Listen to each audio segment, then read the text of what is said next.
Ahí está.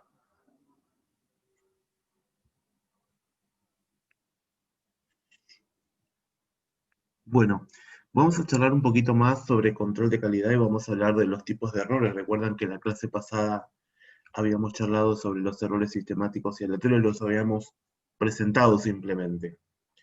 Hoy vamos a ver qué son, cuáles son las causas principales de cada uno de ellos y cómo prevenirlos. Y vamos a plantear un plan de control de la calidad para el desempeño de los métodos, no de los métodos, sino sí, de los métodos y para los analitos que vamos a medir en el laboratorio. Todos los analitos que medimos en el laboratorio se someten siempre a controles de calidad. Controles internos y controles externos, porque habíamos dicho de que la etapa analítica tenía un error muy pequeño, ¿sí? Esa suma, ese error que llamamos error total, va a ser igual a la suma de el error sistemático y el error aleatorio, ¿sí? Ahora vamos a ver características de cada uno de estos errores, ¿sí? Pero gracias al control estricto que tiene la etapa analítica en sí, es que se minimiza mucho el error. Pero recuerden, como habíamos visto en la clase pasada, que toda medida está asociada a un error, ¿sí? Inherente, que no se puede eliminar completamente, pero sí se puede disminuir. ¿Estamos? Se puede disminuir ese error. Y entonces, el desempeño de los métodos, como dice ahí, está dado por un error total aceptable, ¿sí? Que el laboratorio va a aceptar como característica y como calidad de sus métodos.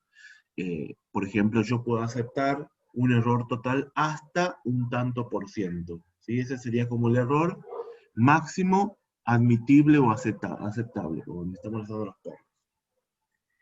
¿Está bien? Y ese error total aceptable que va a decidir el laboratorio va a ser la suma, como dijimos recién, del error sistemático más el error aleatorio del método, ¿sí? Y nosotros nunca lo vamos a tener que superar, ¿sí? Porque si superamos estamos perdiendo calidad en los resultados, ¿sí? Y siempre lo vamos a comparar con las tablas internacionales, como habíamos visto anteriormente, por ejemplo, para eh, el caso de la variabilidad biológica. Entonces, yo voy a comparar el error aceptable total de mi método con la meta que yo me pongo de calidad según las tablas internacionales o, por ejemplo, la variabilidad biológica. Si es que el error total de mi método es menor a la meta que yo me pongo, el método funciona correctamente. Pero si mi suma de error aleatorio más error sistemático es mayor a la meta que yo me estoy poniendo, voy a tener que ajustar de alguna manera a mi metodología para que pueda brindar la calidad que yo me estoy poniendo como meta. ¿Se entiende eso? Sí. Sí. Bien. Hablemos un poquito entonces del error aleatorio, que me habla de la imprecisión, como habíamos visto anteriormente. Es un error inherente a todas las medidas, ahora vamos a ver, que se puede minimizar, pero no se puede eliminar completamente. Fíjense, ¿cómo vamos a ver a este error? Hablamos entonces del desempeño de los métodos y que el error aleatorio habla de la imprecisión de mi método. ¿Cómo se obtiene este error? Fíjense, a partir de varias mediciones repetidas sobre una misma muestra, es decir, yo tomo una muestra que puede ser una muestra de suero o plasma o puede ser un control de calidad, y voy a medir repetidas veces sobre esa muestra la concentración de mi analito de interés que yo estoy estudiando, ¿sí? Y entonces acá voy a tener dos conceptos interesantes. Fíjense, la repetibilidad, que tiene que ver cuando se mantienen constantes las condiciones de medida, o sea, el operador es el mismo, los reactivos son los mismos, los calibradores son los mismos y el instrumento es el mismo. Entonces ahí estoy repitiendo, ¿sí? Repetibilidad. ¿Estamos de acuerdo? O sea, cuando yo mido varias veces un mismo analito con una muestra, puedo estar repitiendo, o sea, utilizando este término de repetibilidad, cuando las condiciones las mantengo constantes, o sea, el operador es el mismo, el reactivo es el mismo, los calibradores son los mismos, el instrumento es el mismo. Y hablamos de reproducibilidad cuando estas mediciones sucesivas de este analito se miden, pero varían, ¿sí?, algunas de esas condiciones. Por ejemplo, dos tipos de reproducibilidad son las más importantes y las que se obtienen entre series, con los cambios de las condiciones de medición que son habituales en la rutina diaria, ¿sí? O sea que, por ejemplo, puedo cambiar el, el operador, ¿sí? Por ejemplo, de guardia a guardia, yo puedo medir un mismo analito de un control de calidad a la mañana cuando entro a la guardia. El día lunes lo mide una persona, el día martes lo mide otra, y entonces, ¿qué pasa ahí? Ya se van cambiando las condiciones de repetibilidad, ¿sí? Por eso se llama ahora reproducibilidad. ¿Se entiende la diferencia? Sí. Van cambiando las condiciones. Como acá les dicen, las rutinas diarias y la reproducibilidad interlaboratorio, ¿sí? Entre laboratorios. Yo puedo medir el mismo analito, ¿sí?, que por ejemplo fuera un control de calidad comercial, pero el día lunes lo mide un laboratorio en un lado y otro laboratorio en otro lado. ¿Sí? Las condiciones son totalmente distintas, pero estoy midiendo el mismo analito sobre la misma muestra, el control de calidad comercial, por ejemplo. ¿Está bien? Por eso es distinto la reproducibilidad, porque se reproduce el valor en condiciones distintas, que la repetibilidad, que cuando todas las condiciones de medida se mantienen constantes. Bueno, vamos a ver entonces las variables a las cuales están sometidos el error aleatorio. Fíjense, tenemos un tiempo, un periodo en que se realiza estas mediciones, que vamos a ver que ya estuvimos charlando recién, pero vamos a tener un tiempo en las cuales se van a poder realizar estas mediciones para el cálculo del error aleatorio. Bueno, tenemos la matriz de las muestras a estudiar. La matriz tiene que ver con todo lo que rodea al analito de interés en la muestra, ¿sí? Por ejemplo, la muestra de suero, la muestra de plasma, o en los controles de calidad comerciales, ¿sí? Que después lo vamos a charlar un poquito. Esa es la matriz, todas las sustancias que rodean al analito de interés. El número de muestras, ¿cuántas muestras voy a seleccionar para poder realizar mi estudio del error aleatorio? Una, dos o tres muestras distintas, con concentraciones distintas, ¿sí?, de mi analito. Bueno, y después vienen las concentraciones del analito. ¿Qué concentraciones voy a seleccionar yo para poder estudiar mi metodología y para poder detectar este error aleatorio? Y bueno, van a tener que ser las concentraciones de interés clínico, ¿sí? Las concentraciones van a tener que estar entre valores normales y valores patológicos de mis muestras, ¿sí? O sea, ¿en qué rango de valores yo me voy a mover en el laboratorio? Por ejemplo, para la glucemia, bueno, voy a tener seguramente un control normal, que puede ser, qué sé yo, 80, 60 miligramos de decilitros, y algún control patológico que se vaya por el fuera del rango de referencia. Por ejemplo, qué sé yo, 300, 200 miligramos de decilitros, ¿sí? Entonces tengo que abarcar todo el rango de concentraciones de importancia o de interés clínico, ¿sí? ¿Cómo se expresa este error aleatorio?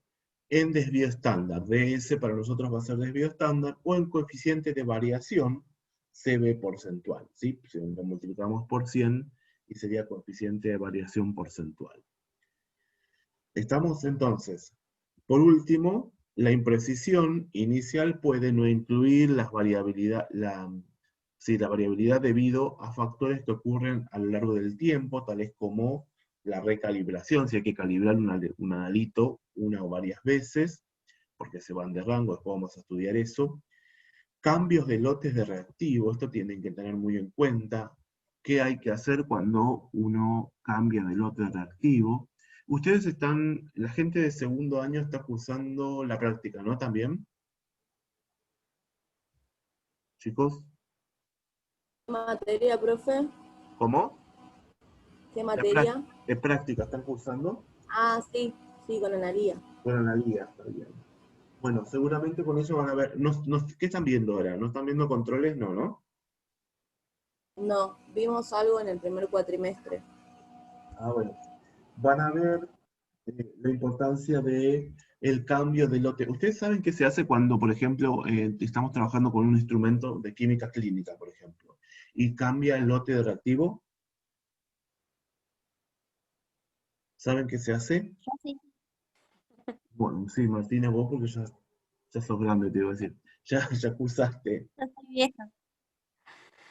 ¿Qué se hace, Martínez? Contanos. Se hace una calibración con todo, o sea, tenés que con el nuevo lote calibrar todo el aparato. Claro. Siempre que cambiemos de lote, eso nótenselo porque es importante para la vida misma. Siempre que ustedes estén frente a un aparato, lo vayan a cargar de reactivo, porque vieron que cuando comienzan a trabajar, no sé si les contaron, pero cuando uno comienza a trabajar a la mañana, lo que tiene que hacer es primero ver el aparato, ver si funciona bien, y si funciona bien, hay que ver los reactivos, ¿no? Para que después cuando lleguen las muestras, piensen ustedes, hay gente que llega al laboratorio y hay gente que está sacando sangre, por ejemplo, ¿no? Entonces, cuando esas muestras bajan del piso al laboratorio, tiene que tener uno el aparato en condiciones. Lo primero que tiene que hacer es eh, cargar, ¿sí? Cargar los reactivos para que durante toda la mañana o el transcurso de la media guardia, si estuvieran de guardia, tengan suficiente reactivo como para poder trabajar y que el aparato no empiece a pedir a mitad del trabajo que le falta reactivo, ¿no? Entonces empiezan a cargar reactivos. Los reactivos tienen un número que se llama, bueno, además de fechas de vencimiento y todo lo demás, como tienen cualquier, cualquier otro producto, tienen otro numerito que se llama, que es número de lote, que indica, está indicado por el fabricante en la caja, y que indica cuál es un número que va indicando la cantidad de tiradas que tiene el fabricante sobre ese reactivo, ¿sí? Que van saliendo como, no sé, como lotes de productos que pueden tener variaciones entre uno y otro lote, ¿sí? O sea, no siempre son los mismos. Pueden tener concentraciones distintas, por ejemplo, de los calibradores o los controles, pueden ser, al ser de lotes distintos, pueden tener pequeñas variaciones entre un lote y el otro. Con los reactivos puede pasar lo mismo, ¿sí? Pueden tener entonces concentraciones de buffers o concentraciones de algún reactivo que va a interaccionar con la muestra distinto. Entonces, para eso, como las condiciones no son las mismas, siempre que se cambie de lote de reactivo, hay que calibrar, ¿sí? Hay que utilizar un calibrador, ahora vamos a ver qué son, y hay que poner a punto el aparato. Primero se calibra y después se controla, ¿sí? ¿Está bien? Eh, por eso decíamos, siempre que cambiamos de lote hay que calibrar, cualquiera sea el instrumento, ¿no? Bueno, después esto creo que lo que continúe lo vamos a ver más adelante. Bueno, ¿qué dice el CLSI para estudiar el error aleatorio? Fíjense, necesitamos mínimo 20 días de trabajo para poder estudiar el error aleatorio, debido a que, fíjense, la precisión día a día suele ser la principal componente de la precisión total, porque como decíamos anteriormente, hay días que el aparato va a funcionar bien, hay días que el aparato va a pedir una calibración, que se van a tener que controlar, que se van a tener que hacer ajustes, se va a tener que llamar a servicio técnico, y entonces todos esos tienen que estar incorporados dentro de lo que sería el estudio del error aleatorio, o el estudio de la precisión o la imprecisión de mi método. Durante un día se recomiendan 2 corridas analíticas con 2 muestras de prueba a 2 niveles de concentración distintas. Entonces podemos decir que en un día podemos medir 2 veces bueno, el analito en 2 muestras distintas con concentraciones distintas. Por ejemplo, una normal y una patológica, ¿sí? Y esta es la que vamos a ir utilizando todos los días durante los 20 días. ¿Entienden? O sea, yo me voy a tomar, me voy a guardar una muestra patológica y una muestra normal, y durante 20 días voy a pasar esas 2 muestras todos los días, ¿sí? Y voy a obtener entonces, al final, 40 resultados, al final de los 20 días. 20 correspondientes a la muestra normal y 20 correspondientes a la muestra patológica. ¿Sí? ¿Estamos hasta ahí? Y en función de esos valores que tengo, voy a poder estimar, mediante estudios estadísticos, el error aleatorio de mi método. ¿Está bien? Fíjense lo que dice acá, definición de corrida analítica. ¿Qué es una corrida analítica? Es un número de muestras o periodo de tiempo, por ejemplo, pueden decir desde las 8 de la mañana hasta las 12 del mediodía, en el cual el sistema analítico permanece estable. Es decir, yo ya sé que mi sistema analítico se va a comportar de manera estable desde las 8 de la mañana que yo llego y lo controlo hasta las 2 o 3 de la tarde que seguramente va a necesitar nuevamente que lo controlemos, que verifiquemos y que está funcionando correctamente. Ese periodo de tiempo o ese número de muestras, qué sé yo, 100 muestras, 80 muestras,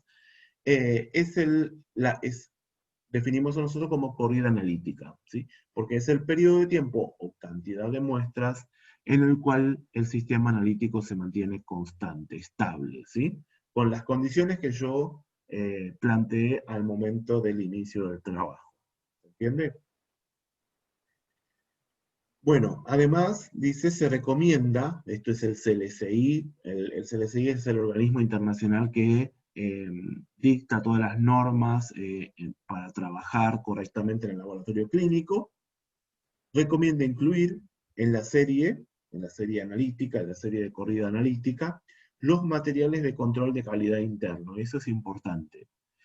Vamos a ver un ratito qué son los controles de calidad internos, ¿sí? Pero lo que van a hacer es justamente, son internos porque solamente lo utiliza el laboratorio, a diferencia de lo que serían los controles de calidad externo, en donde los laboratorios se comparan uno con otros. Acá solamente el laboratorio en el control interno se compara con el mismo, cómo está trabajando a lo largo de las distintas jornadas. Entonces, por eso se llama interno. Y vamos a ver qué características pueden tener este control, ¿sí? Muy importante, que pueden ser comerciales o caseros, y los podemos armar nosotros también en el laboratorio. Si no se desea evaluar la precisión entre series de pruebas realizadas, se puede hacer una sola serie diaria, ¿sí? Entonces podemos hacer una sola medida, ¿sí? Diaria de mi material de estudio o de mi control interno. Si en la ejecución de un protocolo se detectan valores de los replicados, o sea, de las veces que estoy midiendo mi mismo material de referencia, aparentemente marginales, o sea, que no concuerdan, se deben buscar las causas que lo expliquen. ¿Por qué? ¿Sí? Me apareció un valor muy distinto, ¿sí?, a los que venía midiendo sobre ese material en los días anteriores, ¿sí? Y no se deben descartar los datos experimentales sin una justificación adecuada. Por ejemplo, yo vengo midiendo todos los días mi material de glucemia que dice 200, 200, 200 y un día me dice 100. Entonces, ¿cuál fue la causa? Porque es un error bastante, un valor bastante discordante, ¿no?, entre los que veníamos midiendo. Entonces, lo que dice el CLSI es no descartar ese valor experimental hasta que no se encuentre la debida justificación, ¿sí? Y en función de eso decir, bueno, me conviene descartar o lo voy a tener que tomar dentro de los 20 valores que estoy seleccionando para el estudio de mi error aleatorio. ¿Vamos? ¿Cuáles son las causas más comunes de error aleatorio? Fíjense, burbujas en los reactivos. Cuando uno carga reactivos se pueden llegar a formar burbujas en donde la aguja del aparato cuando lo va a tomar reactivo, toma un volumen menor de reactivo por la presencia de la aguja, o directamente cuando llega a censar la presencia de aguja, piensa que, o cree el instrumento que no hay reactivo directamente. Entonces, burbuja en los reactivos, preparación inadecuada de los reactivos. Muchas veces los reactivos hay que prepararlos previo a la colocación en el autoanalizador. Inestabilidad de la fuente de energía, temperatura de incubación, muy importante. Justamente los aparatos suelen indicar distintos tipos de errores cuando la temperatura de incubación de las cubetas no están a el valor necesario, generalmente 37 grados. Y variabilidad individual del operador, si el mismo operador que viene un día con características de ese día, después viene otro día cansado, o no durmió, o tuvo algún problema, y entonces está predispuesto de otra manera para comenzar la jornada, pasa los controles y comete errores, ¿sí? Bien, ¿entendió un poco sobre el error aleatorio? ¿Cómo lo vamos a definir? ¿Cómo lo vamos a encontrar en el laboratorio? Con el desvío estándar o el coeficiente de variación. Veamos ahora el error sistemático. Bueno, fíjense que el error sistemático es independiente de las muestras. Afecta a todas las muestras, ¿sí? Y generalmente de la misma forma, ¿sí? Dice que es originado en la calibración o al efecto de componentes endógenos habituales en el sistema, ¿sí? Por ejemplo, un efecto de matriz, o sea, la matriz que habíamos dicho anteriormente que era lo que acompañaba al analito que yo estoy estudiando. Es constante, siempre es el mismo valor, ¿sí?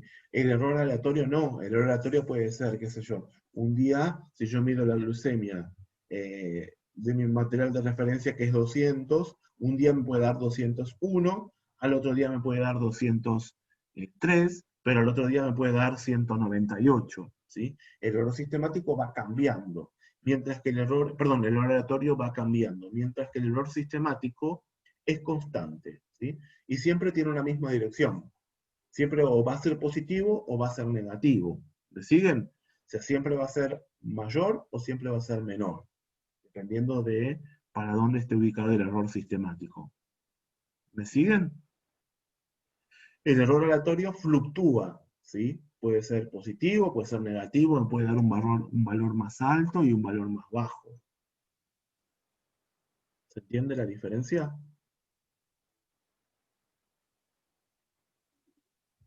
¿Están ahí? Sí, profe, se entiende. ¿Se entiende? Bien. Bueno, es proporcional, ¿sí? Muchas veces entonces tiene que ver con la concentración del analito que estoy midiendo. A mayores concentraciones de analito, mayor es el error, y a menores concentraciones de analito, generalmente el error es menor. Entonces se relaciona de manera proporcional con la muestra, con la concentración de la muestra. Es dependiente de las muestras, fíjense, y afecta a algunas muestras y a otras no, ¿sí? Que esto puede ser dado por las interferencias. Ustedes saben que hay tres tipos de interferencia en química clínica, que son la hemólisis, la ictericia y la lipemia, ¿no? ¿Eso lo saben? Sí. ¿Estudiaron interferencia en algún lado?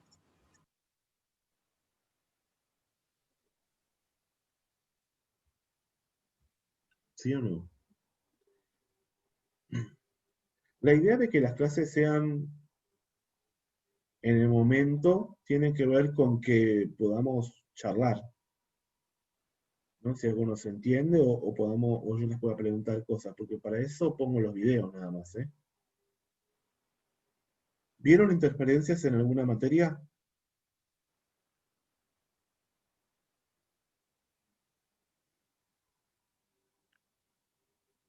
¿Martínez? Bueno, Martínez no, pues Martínez sí. Sí, ¿El resto vio interferencias?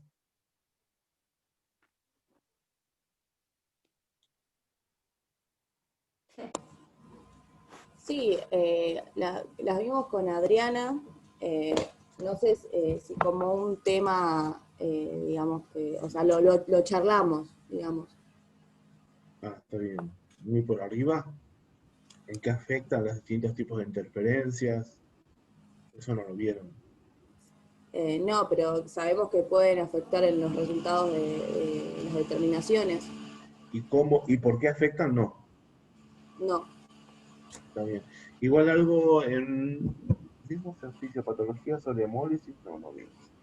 Bueno, vamos a ver si podemos charlar un poquito sobre interferencias acá también. Entonces.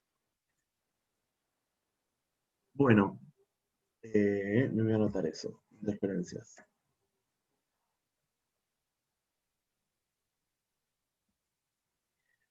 ¿Cómo vamos a estudiar entonces el error sistemático en el laboratorio? Vamos a ver entonces cómo se hace.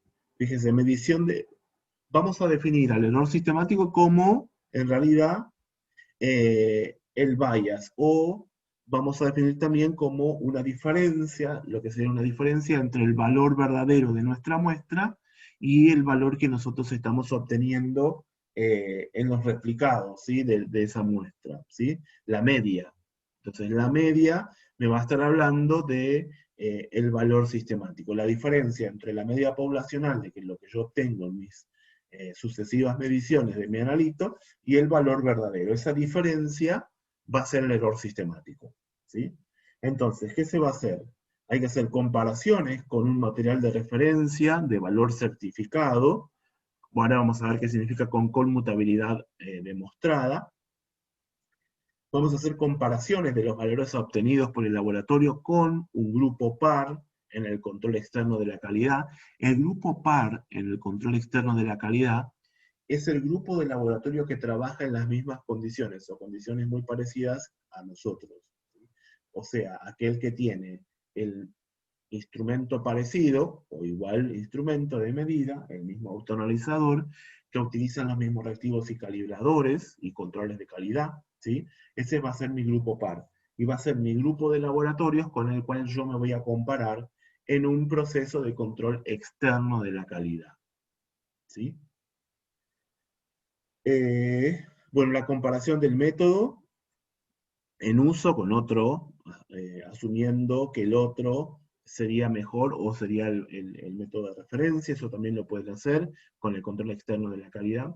El control externo de la calidad es parecido al control interno, pero en realidad yo me estoy comparando con otros laboratorios, como dice su nombre, externo, ¿sí? Entonces yo voy a medir un analito en una concentración que yo no sé, que me lo van a mandar, ¿sí? Lo mido y lo voy a publicar en una página. Y después, de esa manera, yo me comparo, ¿sí? Con otros laboratorios que van a hacer lo mismo, ¿sí? Ese es el control externo de la calidad, en donde me va a permitir constantemente mejorar, ¿sí? En mi metodología de trabajo. Y vamos a ver después que tienen otras cosas interesantes también que puedo hacer en el control externo de la calidad. Por ejemplo, puedo ver qué otros métodos están presentes en el mercado y trabajan mejor que el mío, y entonces si es que tengo el dinero adecuado, puedo cambiar mi metodología de trabajo, porque hay otros métodos que tienen mejores performance en cuanto a los errores, y entonces también me permite realizar eso. Y bueno, después tenemos la comparación del método en uso con los métodos de referencia que yo les decía anteriormente, con otros métodos que tienen otros laboratorios, que también lo podemos hacer. Bien, definamos entonces, una vez que definimos los tipos de errores, al control interno de la calidad, que se basa en medir muestras similares a las muestras de los pacientes, con concentraciones conocidas del analito, para saber si el sistema de medida ha permanecido estable después de la calibración. Recuerden siempre que la secuencia es calibrar y después controlar. Una vez que yo calibré, generalmente los equipos pueden llegar a pedir que para que uno calibre tenga que colocar los calibradores y también los controles de calidad internos. Si el aparato no lo pide, lo tienen que hacer ustedes. Siempre, como regla general, una vez que calibro, tengo que controlar. Por ejemplo, llego un día al laboratorio, tengo que cambiar el lote de reactivo. Bien, cargo el nuevo reactivo. Para cargar el mismo lote de reactivo, por favor, tiran el reactivo que está en el contenedor, porque es del lote distinto, por más que quede poquito, lo tiran, lavan bien el contenedor con agua, con solución fisiológica o con agua destilada, y después cargan el nuevo reactivo, con el lote nuevo. Y lo que van a hacer inmediatamente es calibrar, ¿sí? Calibran el equipo de medida. Y una vez que calibraron, realizan el control interno, o sea, pasan los controles de calidad. ¿Está bien? Esa es la manera correcta de trabajar cuando cambian el lote de reactivo en el autoanalizador. ¿Anotaron?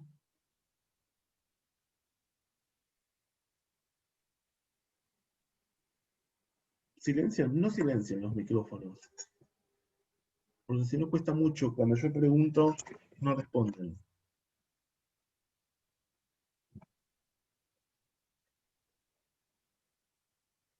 Vamos a seguir. A ver, tengo un chat.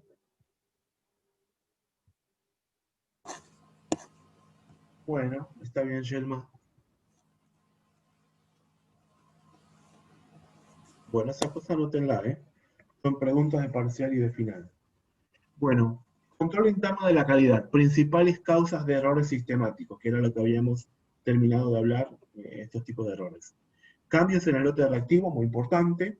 Calibración incorrecta, cuando no se calibra el aparato o cuando se calibra mal. Reactivos, bueno, sobre todo calibración incorrecta cuando los métodos son manuales, pero cuando los métodos son automáticos o semiautomáticos, el aparato generalmente dice que la calibración fue incorrecta, entonces tenemos que calibrar y calibrar hasta que la calibración entre. Pero si los métodos son manuales, uno calibra, lo calibra mal y tiene un error sistemático. Reactivos inadecuadamente preparados, que ya habíamos visto también que son tipos de errores aleatorios. Calibradores o reactivos vencidos, fíjense, muy importante. Por eso yo les decía, además de el lote, el número de lote, también tienen adosado una fecha de vencimiento. O la conservación, como dice ahí abajo, almacenamiento inadecuado de reactivos y calibradores. La conservación inadecuada, ¿sí?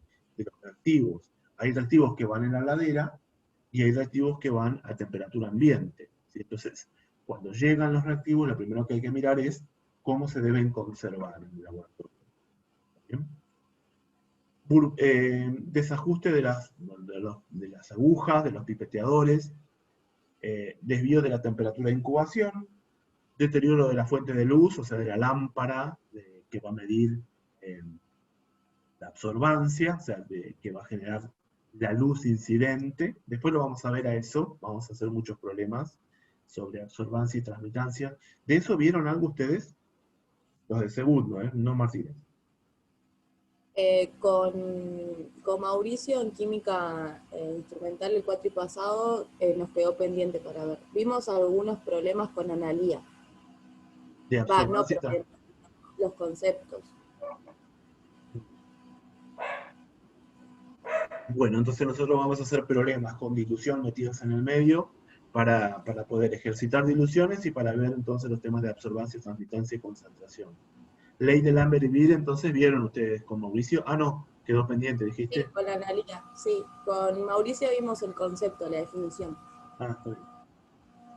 Bueno, diferencias entre operadores, como habíamos dicho anteriormente, y las interferencias. Las interferencias, que recuerden que son las tres características en química, por lo menos, la lipemia, también la hemostasia muchas veces, que son hemólisis, ictericia y lipemia. Yo les voy a pedir a alguien seguramente que les dé algo de interferencia, porque si no, no vamos a llegar nosotros por el programa. Bueno, ¿qué es un material de referencia para nosotros? Fíjense que son preparados por organizaciones de carácter nacional o plurinacionales o internacionales con responsabilidades en la normalización de medidas y se caracterizan por tener un certificado con estas informaciones que vienen acá, que no nos interesa mucho a nosotros, pero entonces que son certificados, ¿sí? Estas entidades, nacionales e internacionales, van a generar estos materiales de referencia, que a nosotros nos van a servir para poner a punto nuestro aparato, nuestro método, ¿sí? Que son los calibradores, fundamentalmente. Primero los calibradores y después los controles, ¿sí? Esta definición sí es importante y que tiene que ver entonces con la certificación que yo les hablaba anteriormente de mis materiales de referencia. Todos mis materiales de referencia tienen que ser trazables a un patrón primario, a un patrón, ¿sí? Para eso entonces hay una cadena, ¿sí?, de trazabilidad que me va a permitir relacionar el valor o el resultado de mi analito que yo informo al médico o al paciente con un patrón de referencia, que lo tienen los fabricantes, en realidad los fabricantes o las entidades nacionales e internacionales que generan estos materiales de referencia. Fíjense de qué me habla la trazabilidad. Indica que los resultados de una medición pueden relacionarse mediante una cadena ininterrumpida de comparaciones con un patrón fiable, ¿sí? Preferentemente de aceptación internacional, esto es lo que decíamos anteriormente, los que generaban estos materiales de referencia, y dice que la trazabilidad se mantiene aunque las comparaciones que forman parte de la cadena se realicen en distintos lugares. Obviamente, el material de referencia que se genera se realiza en un lugar y después tenemos los fabricantes de los materiales de referencia y demás en otro lugar, y después tenemos el laboratorio que está ubicado en un lugar totalmente distinto.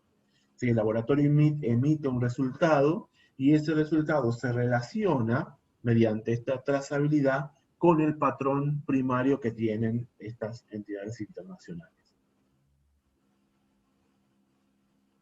Y una definición que me había quedado pendiente, recuerdan que era la conmutabilidad, y tiene que ver entonces cómo se comportan los analitos en mi matriz, ¿sí? Ya sea el suero, el plasma o el control de calidad interno o lo que tengamos nosotros como material de referencia. Fíjense, la conmutabilidad es la capacidad que tiene un analito de un material de referencia de responder a variaciones metodológicas de forma idéntica a cómo va a responder en muestras humanas, ¿sí? Que a mí me interesa. O sea, que se comporte mi analito de la misma manera en un material de referencia que en el suelo, ¿sí? Cuanto cuando menor sea la diferencia de comportamiento, mejor será la conmutabilidad. Fíjense que tenemos un esquema. Acá tenemos distintos tipos de analitos con distintas condiciones de medida, ¿sí? Entonces fíjense cómo se comportan. SH y B se comportan igual, ¿sí?, en distintas condiciones de medida, tanto acá como acá, ¿sí? Pero si yo mido acá, ¿sí?, C y A, ya tienen distinta conmutabilidad, ¿sí?, distinta concentración o distinta actividad enzimática, distinto valor, ¿se entiende? Entonces ya no son conmutables. ¿Entiende? Sí. O sea, B es conmutable con SH, que sería su humano. Las que A y B, A y C no. A eso se define la conmutabilidad. ¿Cómo se Y A y C no comporta? son conmutables entre ellas tampoco. ¿Cómo? Que A y C no son conmutables No, ninguna. no, porque se comportan totalmente distintos en dos matrices o dos estados distintos. Que uno puede ser suero y plasma, por ejemplo, ¿sí? Entonces, ¿cuál es la diferencia? No, perdón. Suero humano sería el de referencia, ¿sí? Yo digo, a ver, cómo se comporta mi analito en el suero y quiero ver cómo se comporta mi analito en una matriz que no es un suero humano, ¿sí? Por ejemplo, puede ser que sea suero de algún animal, ¿está bien? Matrices distintas a la humana, que es donde yo voy a medir mi analito en el laboratorio. Si yo cambio la condición de medida, veo que, fíjense, C se comporta distinto a lo que se comporta mi analito en el suero humano. Entonces C no es conmutable con el ser humano.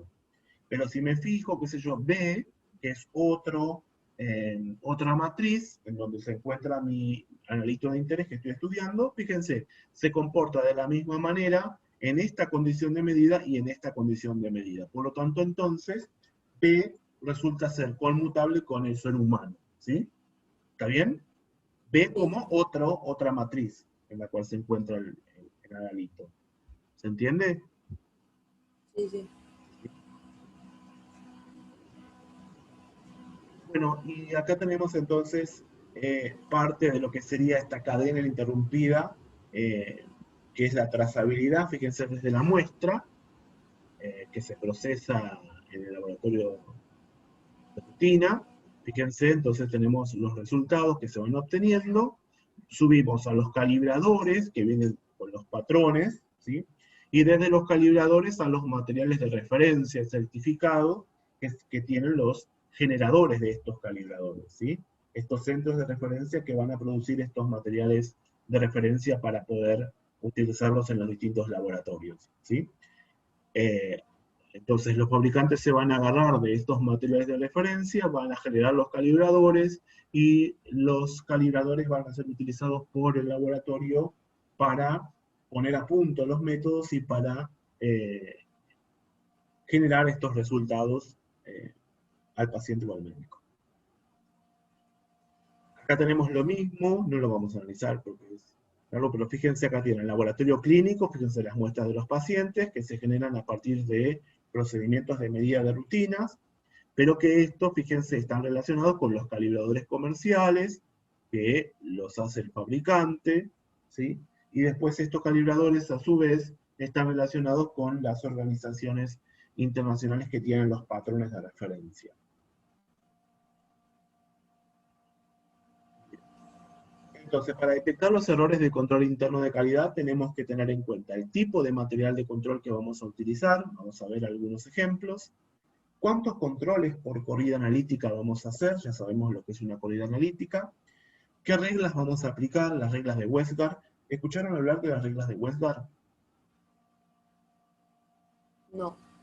1S2, 2S2, ¿no?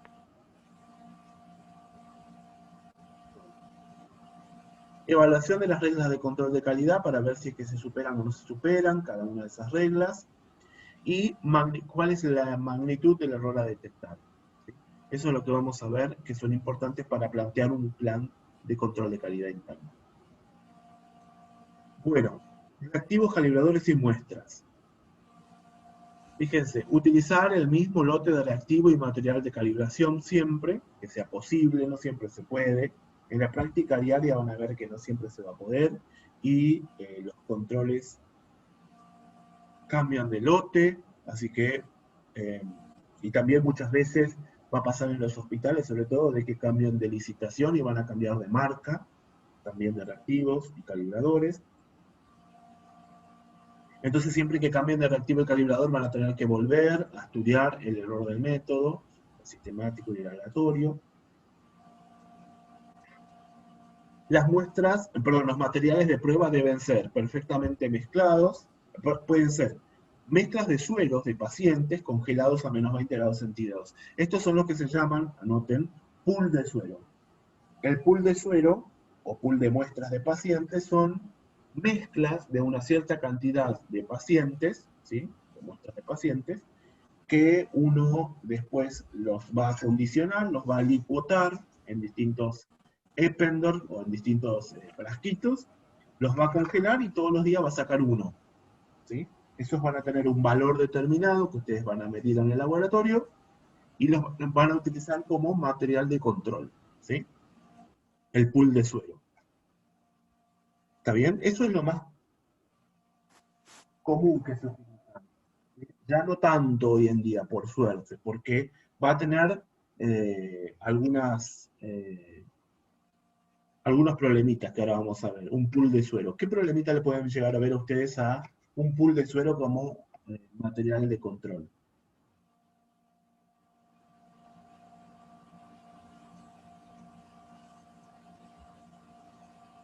Que no cumpla con la temperatura a la cual tiene que estar. No, pero yo la coloco a menos 20. Yo la frizo. ¿Cuál sería el problema? Piensen más allá de eso.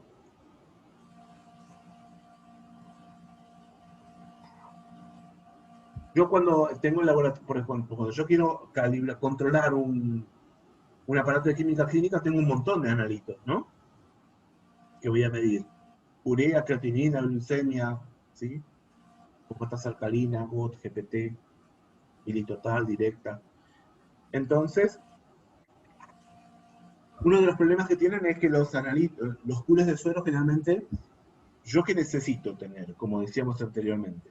Necesito tener valores de control que estén dentro eh, de los valores que tienen implicancia clínica, ¿sí? Entonces, yo que les decía, que necesitamos un control bajo o normal y un control patológico, ¿no? Es muy difícil hacer pool de suero y tener un control alto y un control patológico para todos los analitos. ¿Se entiende? Porque, por ejemplo, piensen para la glucemia. Yo mezclo un paciente que tiene glucemia de 100 con otro paciente que tiene glucemia de 98, con otro paciente que tiene glucemia de 100 nuevamente. Bueno, ese pool de suero me puede servir para el control normal, pero de la glucemia. Y de la bili, esos mismos pacientes pueden tener otros tipos de bili. ¿Se entiende? Y entonces no voy a tener un control normal para todos los analitos y un control patológico para todos los analitos. Es muy difícil manejar las concentraciones en los pools de suero. ¿Me siguen? Sí. ¿Seguro? ¿Me entienden? Bueno, a ver si ahora con la diapositiva que sigue se va a entender mejor. Otro problema que tiene es que son sustancias, los sueros son infectivos. Y no estoy tranquilo en cuanto a la serología de cada uno de esos pacientes, porque yo no le mido la serología, ¿sí? Al pool de suero que estoy haciendo. Entonces, pueden ser potencialmente muy infecciosos con la diferencia en los controles comerciales, como vamos a ver un ratito. Por eso dice que alternativamente se pueden utilizar materiales comerciales, y ahí vienen muchas características de los materiales comerciales que resultan ser más beneficiosos frente a los pools de suero. Que ya les digo, para muchos otros, en laboratorios pequeños, se suelen seguir utilizando pools de sueros, y también para ciertos analitos en donde es difícil acceder a un control de calidad comercial, ¿sí? O que son muy costosos, o que no amerita la compra de un control de calidad, entonces el laboratorio se hace un pool de suero, pero para analitos definidos, determinados, ¿sí? ¿Se entiende? Y dice que hay que cubrir el rango de concentraciones de interés clínico, que yo les decía. Tenemos que tener un control normal y un control patológico, mínimo 2 controles. ¿Se pueden tener más? Sí. Hay distintos tipos de controles internos que traen hasta 3 niveles, ¿sí? Un nivel bajo, normal y alto, por ejemplo, ¿sí? Pero por lo menos tiene que haber uno normal y uno alto. ¿Queda claro? Sí.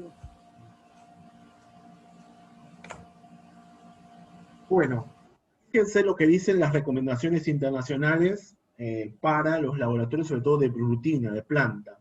Los controles deben ser procesados con cada corrida analítica, o sea, previa a una corrida analítica yo tengo que procesar los controles y yo no puedo liberar los resultados de las muestras si los controles de calidad no pasaron o no fueron aceptados, ¿sí? O los controles del control de calidad, o los valores del control de calidad no entraron dentro de los valores de referencia. No puedo liberar los resultados porque me está hablando de que mi método no se está comportando de forma adecuada. ¿Estamos? Las medias y el desvío estándar deben ser establecidos por los laboratorios. Esperen que les voy a contar. El valor asignado por el fabricante debe ser solo una guía. Cuando ustedes tienen un control de calidad interno, comercial, les indica el fabricante en el inserto los valores de media y desvío estándar para cada uno de los analitos, dependiendo del instrumento que ustedes tienen. Esos valores de referencia, dice el CLCI, que solamente deben tenerse en cuenta a modo de guía para el laboratorio. Pero cada laboratorio debe generar sus propios valores de referencia, su media y su desvío estándar, ¿sí? ¿Cómo lo hace? Con métodos parecidos a lo que estábamos viendo. Agarramos el control de calidad y lo pasamos durante 20 días y tenemos entonces una población de resultados y podemos calcular a partir de ello la media y el desvío estándar, ¿sí? No utilizar entonces lo que dice el inserto. ¿Eso se hace? No, no se hace. En la práctica diaria van a ver que se utilizan simplemente los valores que están indicados en el inserto del fabricante. Pero hay que lograr trabajar bien y poder realizar entonces solamente a título de guía esos valores y generar en el laboratorio sus propios valores. Bueno, definir la corrida analítica como la longitud de tiempo o la cantidad de muestras, recuerdan, en el cual el sistema de medida permanece estable. Los laboratorios deben definir la longitud de la corrida analítica, por ejemplo, en tiempo o en cantidad de muestras, a partir del cual entonces debo volver a calibrar, o a controlar mi aparato de medida. Y la longitud de la corrida analítica debe ser reevaluada periódicamente con controles para ver si es que verdaderamente a lo largo del tiempo, en días o en años o en meses, mi sistema analítico se sigue comportando de la misma manera, ¿sí? Porque un día, por ejemplo, me voy a llegar y en realidad mi aparato funciona regular y en lugar de que se mantenga estable hasta las 2 de la tarde, enseguida empieza a fluctuar y empieza a complicarse y entonces tenemos que volver a controlarlo. Entonces siempre tiene que someterse a controles también la longitud de la corrida analítica. Sobre todo cuando los equipos ya son un poco más viejos y necesitan actualizaciones o necesitan servicio técnico de mantenimiento. Bueno, materiales de controles que vamos a utilizar, bueno, tienen que tener una cantidad de manera adecuada para poder cubrir todo un año. Generalmente los fabricantes pueden mandar, o sea, lo que pedimos acá es que sean del mismo lote para todo el año. Si cambiamos lote, entonces tenemos que cambiar nuevamente la media y el desvío estándar. Ustedes van a ver que a medida que vayan viendo distintos lotes de reactivos, perdón, distintos lotes de control de calidad, la media y el desvío estándar de algunos analitos se pueden modificar. Entonces cuando cambian el lote de control de calidad, lamentablemente van a tener que volver a medir 20 veces, calcular la media y el desvío estándar para esos analitos en el control nuevo, ¿sí? Entonces lo que se le pide a los fabricantes es que nos den materiales de control de calidad para cubrir todo un año, para que no tengamos que estar haciendo este análisis cada vez que cambia el lote de ese control. Bueno, tienen que ser estables durante todo el periodo de trabajo, ¿sí? Generalmente se les puede pedir a los fabricantes que nos vayan dando los materiales de control a medida que los vamos necesitando y él los vaya almacenando en un depósito, porque justamente si tenemos lotes de control de calidad para todo el año, en el laboratorio muchas veces ocupa un espacio que no tenemos, ¿sí? Entonces vamos pidiéndoles al fabricante, a medida que vamos necesitando, estos controles de calidad del mismo lote. Bueno, la variabilidad obtenida del material de control debe ser menor a la variabilidad esperada para el procedimiento de medida que se está monitoreando, o sea, eso de el valor máximo que yo voy a tener en mi método tiene que ser menor a la especificación de calidad que yo me pongo como meta. Debe ser diferente de los calibradores, esto es importante. Los controles deben ser de una marca distinta a los calibradores. Porque si yo utilizo la misma marca de control y calibrador, lo que estoy haciendo es que no le estoy dando a mi metodología, ¿cómo decirlo? No le estoy dando como que le estoy facilitando todo a mi método, porque si es que el calibrador y el control es de la misma marca, obviamente los controles están realizados para que los calibradores y el método de medida funcione correctamente. Entonces, si es que yo utilizo calibradores y controles distintos, de distintas marcas, es como que estoy poniendo a prueba a mi método, ¿sí? Con otra marca, totalmente distinta a mi material de calibración, ¿se entiende? Porque si yo utilizo calibradores y controles de la misma marca, es como que es todo parecido, ¿sí? El método no se está poniendo muy a prueba, ¿sí? Cuando yo coloco o mido los controles de calidad. En cambio, si son de marcas distintas, sí. ¿Queda claro más o menos eso? Las concentraciones deben cubrir el rango analítico de medición, de importancia clínica, y usar materiales de controles en niveles de decisión clínica, ¿sí? Los valores tienen que estar analizando los niveles de decisión clínica, los patológicos y los normales. Bueno, esto, esperen, pero me parece que es todo lo mismo que ya dijimos. Bueno, acá podemos sacar algunas cosas.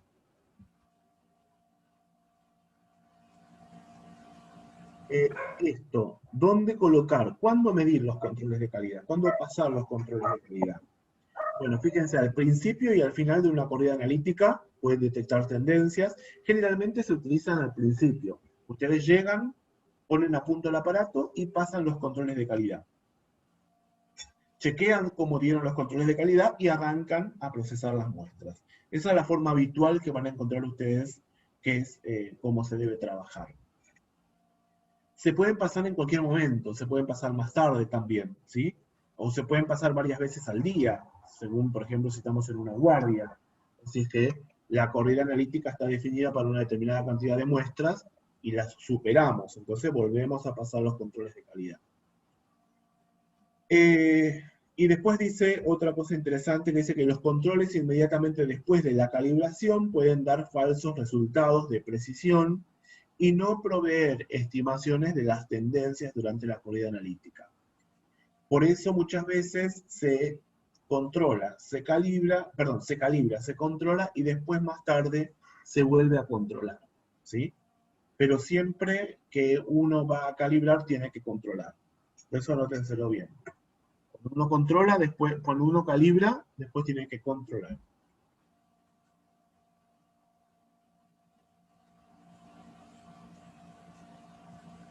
Bueno, fíjense, plan a desarrollar para el uso de pools de pacientes. Pools de pacientes son pools de sueros que vamos a utilizar.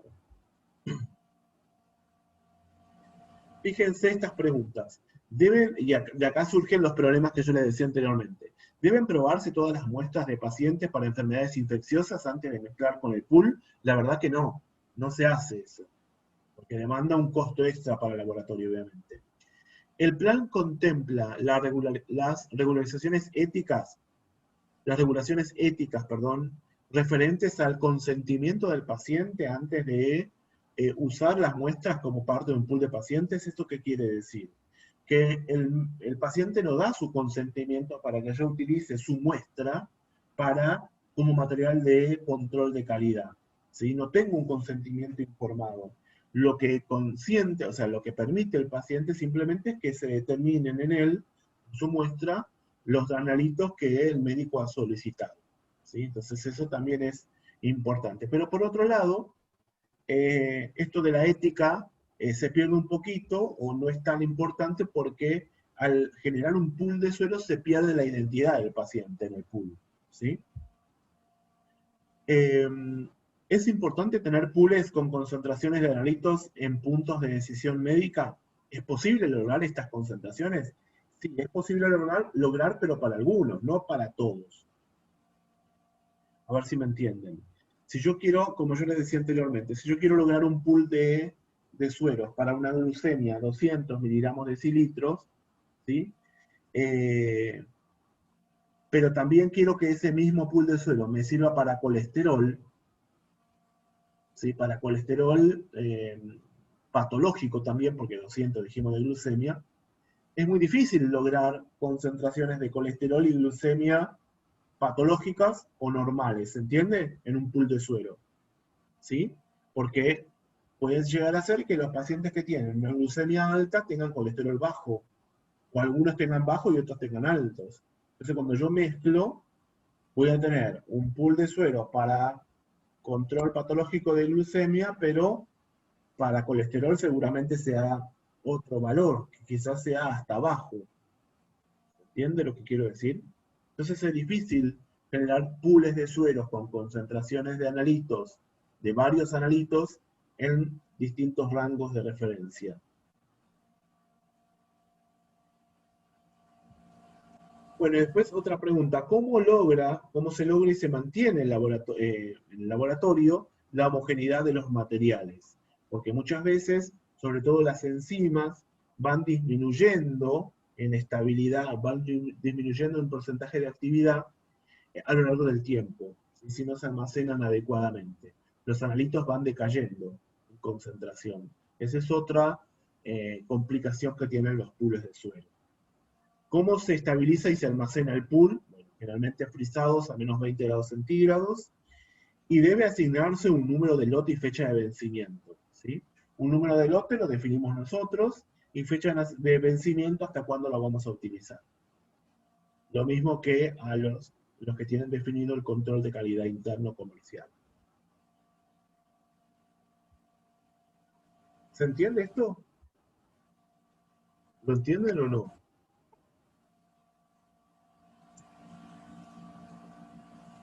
Profe, respecto a la fecha de vencimiento, Sí. ¿cómo se la ponemos nosotros? Sí, se la ponen en función de la estabilidad de las enzimas en el suero, Ah, en el material de referencia. La pone en laboratorio, sí. El laboratorio que lo va a utilizar. Por ejemplo, dicen, bueno, la estabilidad máxima de este pool de suero van a ser 2 meses. Entonces, fecha de vencimiento del pool, 2 meses. Y eso va a tener que ver con los analitos que vos vas a medir. Y eso lo vas a buscar en la bibliografía. ¿Cuál es la estabilidad de los analitos a menos 20 grados centígrados, ¿sí? En una muestra de suelo, por ejemplo. ¿Sí? Esto está definido en la literatura. ¿Sí? sí. Hay cuadros en donde indican la estabilidad de los distintos analitos en distintas condiciones de almacenamiento. Si vos tenés, por ejemplo, una enzima y una urea, y la enzima se deteriora a los 30 días, mientras que la urea dura 2 meses, bueno, la fecha de vencimiento va a ser 30 días. ¿Sí? ¿Estamos? Sí. Bien. Entonces, vienen los materiales, como tenemos muchos problemas con los pools de sueros, vienen los materiales de control comerciales, que habíamos dicho hace un ratito, que son productos que pueden usarse en cualquier instrumento o método, fíjense. Los analitos tienen, bueno, tenemos controles multiparamétricos, y esto es algo muy interesante. Puedo medir muchos analitos en un solo control, ¿sí? Que les decía anteriormente que era difícil en los controles de pool de suero, ¿sí? O podemos tener, fíjense, controles para un solo analito, sobre todo cuando son analitos medio complejos, como por ejemplo la hemoglobina glicosilada. Bueno, viene un control aparte de hemoglobina glicosilada, pero para los controles de rutina, urea, creatinina, glucemia, hepatograma y demás, viene un solo control, uno bajo y uno alto, y en ese control puedo medir todos los analitos, ¿sí? En uno todos los analitos bajos y en otro todos los analitos altos. Esa es la diferencia más interesante con los pools de suelo. Dentro de la forma, la presentación pueden ser líquidos o liofilizados. Los liofilizados hay que reconstituirlos previo a su uso, y hay que dispensarlos después y guardarlos a menos 20 grados centígrados, lisados. La matriz puede ser humana, artificial o animal. Vieron que yo les había dicho que podía utilizarse suero de algún otro animal. Fecha de vencimiento obviamente tiene definido, lo mismo que el lote. La estabilidad obviamente es distinta una vez que se reconstituyó el material liofilizado.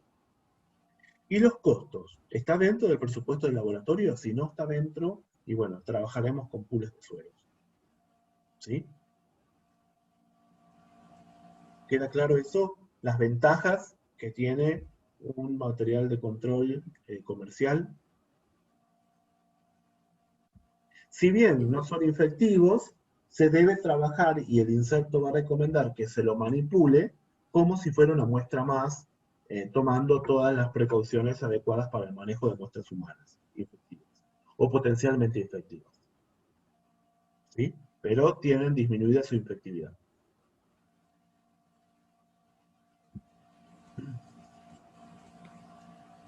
¿Vamos? Bueno, a ver, porque si no... Bueno, acá simplemente les muestro algunas marcas, Biorad o Randox, que son marcas que después les va a sonar cuando ustedes las trabajen en laboratorio, que son los fabricantes de controles de calidad comunes. Tienen plataformas en donde ustedes van a poder ingresar los valores de su control de calidad y ver cómo se va comportando su método con respecto a otros laboratorios. Randox, lo mismo. Lo que van a armar ustedes cuando trabajan son estas cartas, que son estos gráficos. No sé si escucharon hablar, además de Martínez, los gráficos de Levi Jenny. Sí, ¿Sí? ¿Conocen? ¿Dónde los vieron? con Analia, cuando nos vimos. Bien. Fíjense entonces que los gráficos de Levi Jenny lo que están haciendo entonces es ir indicando cada día el valor que tiene su control de calidad, tanto alto como bajo, por ejemplo, y van a ir viendo cómo se va comportando su sistema analítico. Fíjense cómo los valores acá se van yendo para arriba, ¿lo ven? Acá más o menos, van siempre en torno a la media. Acá tienen la media y los desvíos estándar. Un desvío estándar, más menos un desvío estándar, más menos dos desvíos estándares y más menos tres desvíos estándar. Ahí van a ir registrando el valor del control de calidad para cada analito, para cada día. Bueno, esto lo vamos a apartar y vamos a pasar a la otra diapositiva. ¿Se entendió hasta acá? Sí.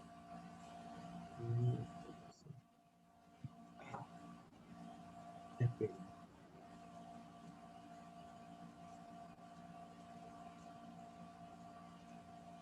Límite de detección y cuantificación. Estas definiciones son interesantes.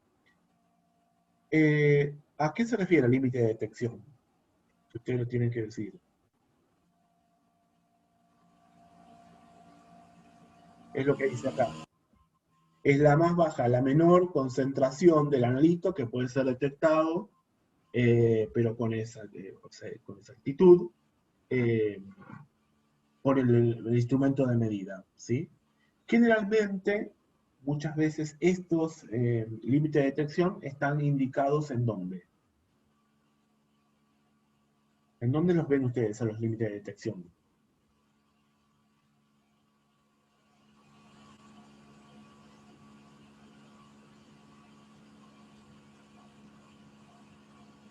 En los insertos, ¿sí? Lo mismo que los límites de cuantificación, que son los límites, fíjense que es lo mismo, pero es la más baja concentración del analito que puede ser cuantificada con precisión aceptable, ¿sí? Definida. Entonces, el límite de cuantificación es lo que me dice a mí cuál es la máxima, o perdón, la mínima concentración de mi analito que va a poder ser cuantificada de forma aceptable con mi metodología.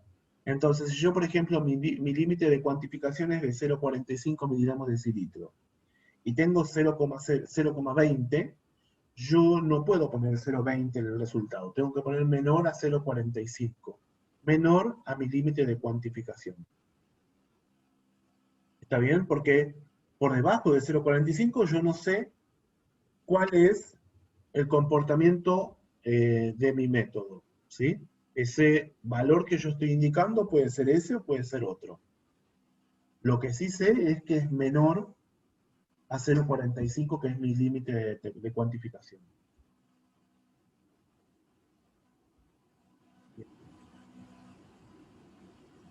¿Entendió? Hasta acá un poco. Bueno, ahora tengo que buscar la otra presentación. ¿Quieren descansar un chiquito? Queda 20 minutos, media hora casi. Quiera, profe. ¿Cómo? Como ¿Sigo? usted quiere. Sí. Mientras voy buscando la presentación, aguárdame un cochito.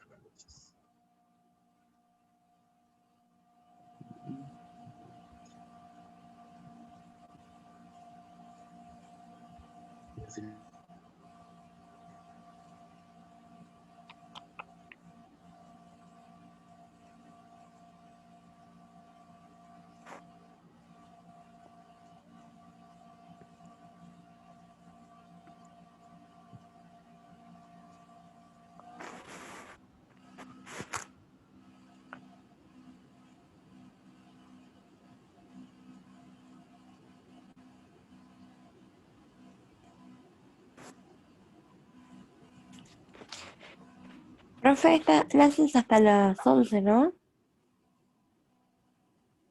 Sí, hasta las 11. Ya queda 40 minutos.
Bueno,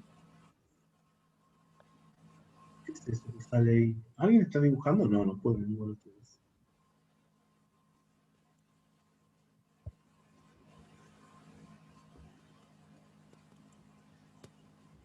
¿A usted le sale esa mancha ahí? Ah, sí, profe, era yo, pensé que no se veía en su pantalla. No, me manchaste la diapositiva. No, profe, ¿Qué estoy es eso? tratando de eliminarlo, pero no se elimina. Martínez. Pero pensé que se veía solo en mi pantalla. En todas mis diapositivas quedaron. Perdón, profe. A ver, voy a Pensé que salir. se veía en mi pantalla nada más, pero no lo puedo eliminar. Ahí salí. No sabía que modificaba la pantalla de todo. Es medio raro eso. Sí, Voy a abrir de nuevo, a yo ver. pensé que solo la mía, o sea, era resaltado para mí, no para todos.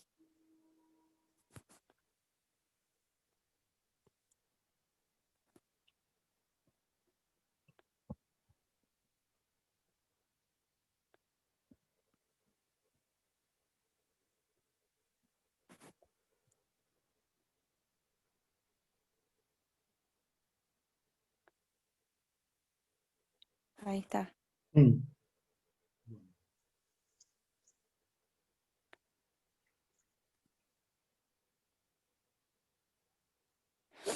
Bueno, vamos a ver ahora entonces la segunda parte de etapa analítica. Vamos a ir medio rápido porque todos los conceptos, algunos ya los conocemos, así que los vamos a pasar por arriba. Y vamos a hacer poco en los nuevos.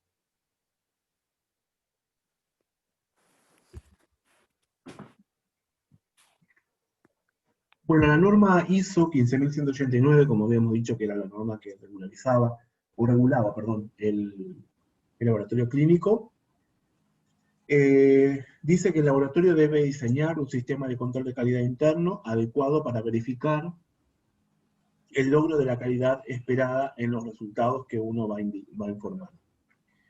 Entonces, ¿por qué es necesario el control de calidad? Porque necesitamos tener resultados clínicamente útiles y confiables y que redunden en una seguridad en el paciente, ¿no? Que sean seguros para el paciente. Por eso tenemos que tener entonces controles de calidad que me vayan a poder minimizar estos errores aleatorios y sistemáticos que dijimos que se cometen en las distintas metodologías, para que estos resultados sobre todo sean clínicamente útiles para el médico y para el paciente, ¿no? Entonces vamos a definir dos términos, uno que ya conocemos y otro nuevo.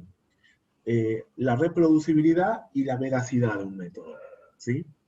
Hablamos de que un método es reproducible, fíjense si tiene baja imprecisión o errores sistemáticos pequeños, con un desvío estándar pequeño, como dijimos, y me habla de la precisión. La reproducibilidad habla de la precisión. Cuando yo puedo reproducir más mejor ese método es más preciso. Y la veracidad habla de un sesgo pequeño, una diferencia, ¿recuerdan? Entre el valor verdadero y el valor que yo estoy determinando. El sesgo pequeño y me habla de un error sistemático pequeño. Entonces, si es que tenemos un error sistemático pequeño, decimos que mi método es veraz, ¿sí? Y la suma de la precisión y la veracidad me habla de la exactitud, ¿sí? Si un método es preciso y es veraz, entonces es exacto. ¿Está bien? Bueno, dentro de los errores analíticos dijimos que las mediciones analíticas están sujetas a presentar errores inherentes al método. Podemos conocer, ¿sí?, de qué tipo de errores son los que afectan a mi método. Podemos corregir y minimizar los errores, pero no podemos eliminarlos totalmente. Y son de dos tipos fundamentales: el error aleatorio y el error sistemático. El error aleatorio son impredecibles. Estas son las características que tienen que conocer del error aleatorio. Son impredecibles, inherentes a toda medición, están asociados a una medición, son difíciles de determinar, pueden influir en el resultado en cualquier sentido, positivo o negativo. Fíjense cómo se va modificando el error sistemático, ¿lo ven? Algunas veces se van para arriba, otras veces van para abajo. Tienen dirección y magnitudes imprevisibles, o sea, no se sabe para dónde va a ir, si puede ser positivo o negativo. Y el desvío estándar y el coeficiente de variación expresan la magnitud de este error. Cuando mayor es el desvío estándar, mayor es el error aleatorio del método, ¿sí? Afectan a la precisión de mi método y se detectan a partir del control interno de la calidad. ¿Qué es esto que vemos acá? Acá tenemos una carta o un gráfico de Levi-Jenny para un analito y un control de calidad interno. ¿Estamos de acuerdo? Sí. Bien. ¿Qué son las causas del error aleatorio? Fíjense: fluctuaciones del sistema analítico, temperatura e inestabilidad de la fuente de energía, desajuste del sistema de pipeteo, reactivos no verificados, burbujas en los reactivos, falta de mantenimiento del instrumento o variabilidad individual del operador. Ya lo habíamos discutido. ¿Cómo se estudia el coeficiente de variación? A partir entonces de la medición de un mismo analito en varias ocasiones y las aplicaciones de sistemas estadísticos, que lo vamos a ver un ratito. Fíjense, acá tienen entonces los distintos analitos para un estudio cualquiera, la medición, y acá tienen los coeficientes de variación de cada uno de los analitos. Fíjense, acá tenemos un instrumento, acá tenemos otro instrumento, ¿sí? Por ejemplo, para la glucosa tenemos un coeficiente de variación de 1,59 para el Hitachi 917, y para el Cobas C501, fíjense que el coeficiente de variación bajó. ¿Quién tiene mejor performance analítica? La que tiene menor coeficiente de variación, ¿no? ¿Está bien? Porque eso, ¿de qué me está hablando? De que se está cometiendo menor error aleatorio, ¿sí? En el Cobas que en el Hitachi, por ejemplo, ¿sí? Lo mismo, bueno, acá tienen, por ejemplo, para el ácido úrico, fíjense que tiene 1,31, y acá para el Cobas aumentó, por ejemplo, el coeficiente de variación.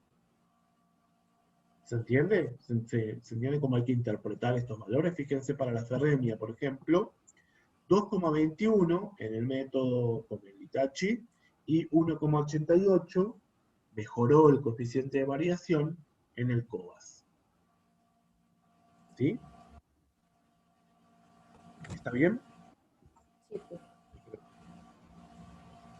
Error sistemático, fíjense, es error que afecta a todas las muestras de igual manera, ¿sí?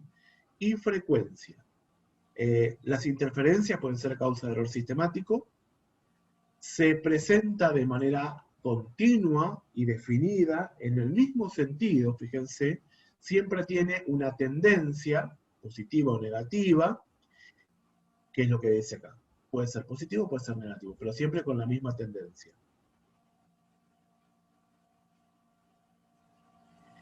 Bueno, se puede definir con el desvío o sesgo, que habíamos dicho, o el bias, que habíamos dicho anteriormente. que expresa la magnitud del error sistemático. Afecta la veracidad, como habíamos visto, y se puede detectar mediante el control interno y el control externo de la calidad. Para eso utilizamos el control externo de la calidad.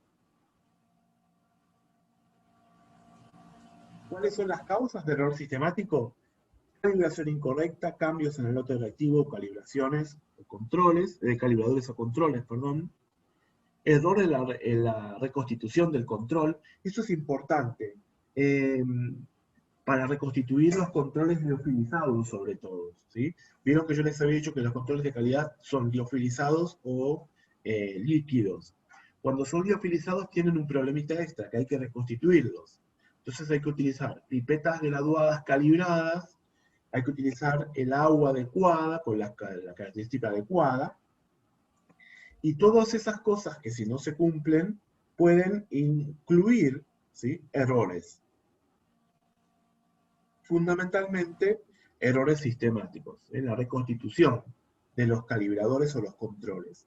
Es muy importante esa operatoria, y muchas veces se le asigna ese trabajo a un técnico solo, ¿sí?, y él siempre se va a encargar de reconstituir de la misma forma y con las mismas cosas. Va a tener su pipeta calibrada, va a tener el agua destilada o solución fisiológica con determinadas características disponible para que él pueda generar siempre o reconstituir siempre los controles y calibradores, porque son importantes.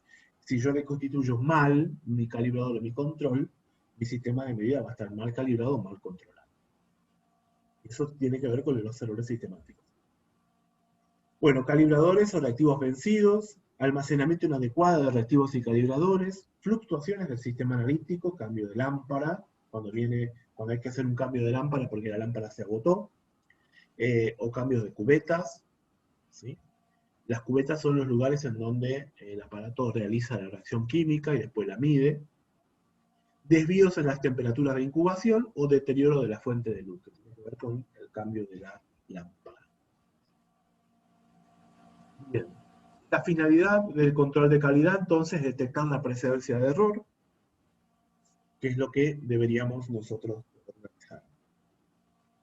Para eso tenemos dos tipos de control, el control interno y el control externo de la calidad.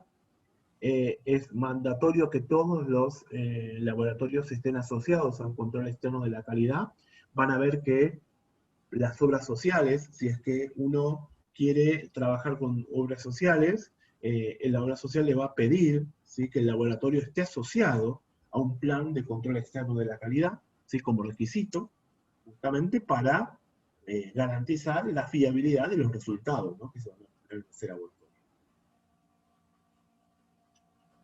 Bien, hablemos un poquito más entonces del control interno de la calidad.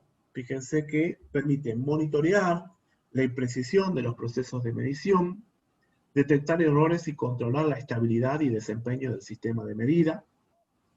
Se usan materiales de control, ¿sí?, se realiza un tratamiento estadístico de los resultados, recuerdan, y después vamos a ver ahora cuando hagamos el estudio de los diagramas de Villeni. El control de calidad interno debe realizarse diariamente, fíjense que dice previo al análisis de las muestras de pacientes o previo a la liberación de los resultados de los pacientes. ¿Está bien? Tenemos que hacer un plan, como dice, plan de control interno de la calidad.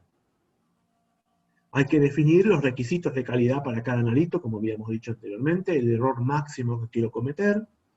Hay que seleccionar los materiales de controles adecuados que uno va a utilizar. Hay que evaluar entonces, por lo menos, vieron que habíamos dicho, 20 mediciones, ¿sí?, para después hacer el tratamiento estadístico de obtener la media y el desvío estándar, dice acá. Elaborar las gráficas de Levi-Jenney en función de esa media y ese desvío estándar.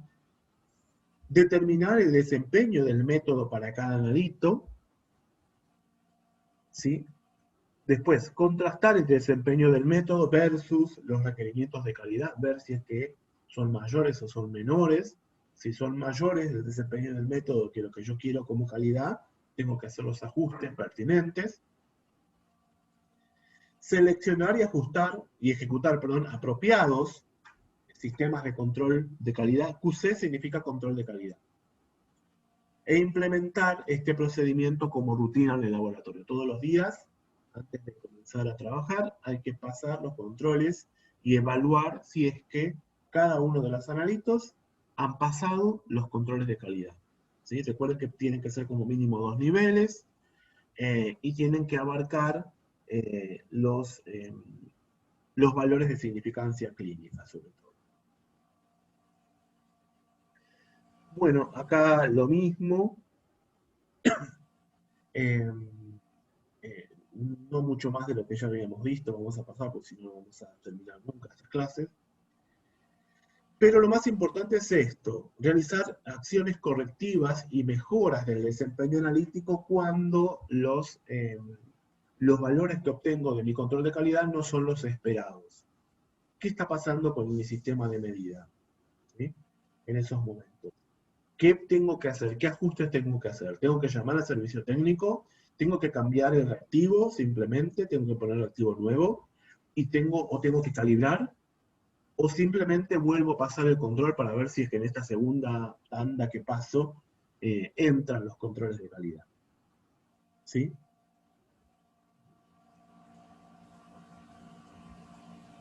Pero para lograr la calidad analítica, entonces, primero tengo que conocer el comportamiento del método analítico, es decir, saber el error total de mi método, y después tengo que controlarlo. Siempre hay que controlar el método.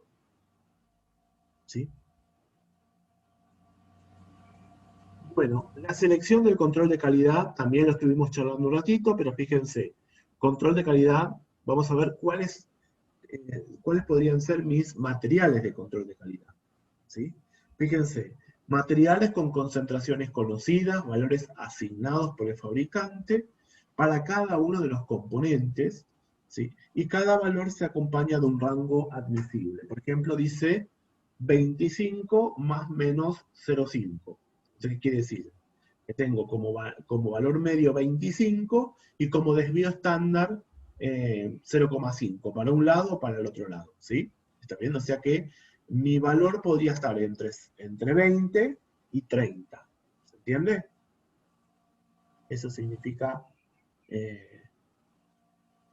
el rango, ¿sí? Admisible. Bueno, parte del proceso de planificación de control de calidad debe estar dado por la selección de este material de control. Fíjense que pueden ser liofilizados o líquidos, como dijimos. El tipo de matriz, si es humano, si es que es animal, si es artificial. Tienen que ser multiparamétricos para poder medir la cantidad de analitos que yo voy a analizar. Los niveles de concentración, ¿cuáles van a ser? Tienen que ser los niveles cercanos a los de decisión clínica, muy importante. El lote y la disponibilidad a largo vencimiento, muy importante. La estabilidad en el laboratorio. Tienen que ser libres de riesgo biológico, o sea, de procesos infectivos.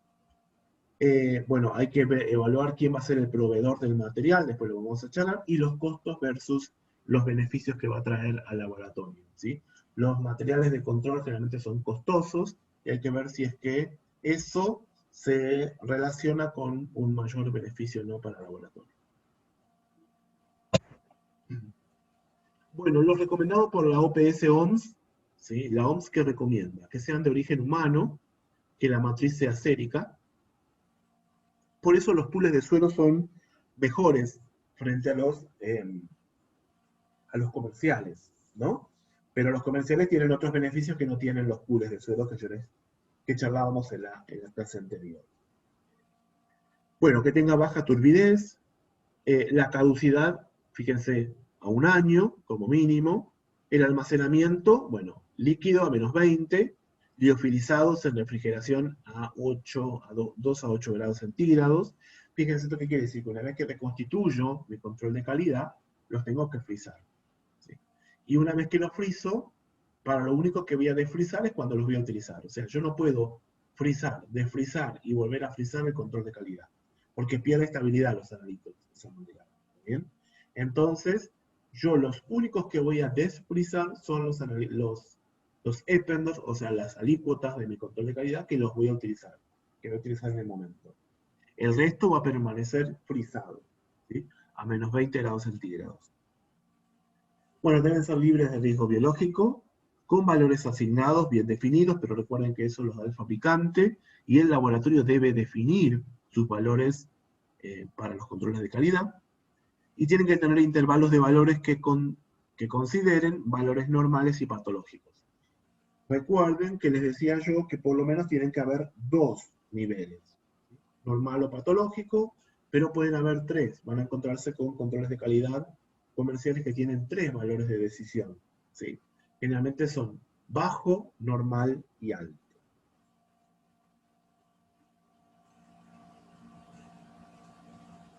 ¿Vamos hasta acá? Sí. Bien, controles comerciales de primera opinión. Fíjense, después vamos a definir qué es primera opinión. Materiales de control procedentes de la misma firma comercial que los reactivos. Y yo les decía que esto, generalmente no estaría bueno utilizar, porque ¿qué está diciendo? Si yo utilizo controles de calidad de otra marca, estoy poniendo a prueba a mi sistema analítico, ¿me entienden?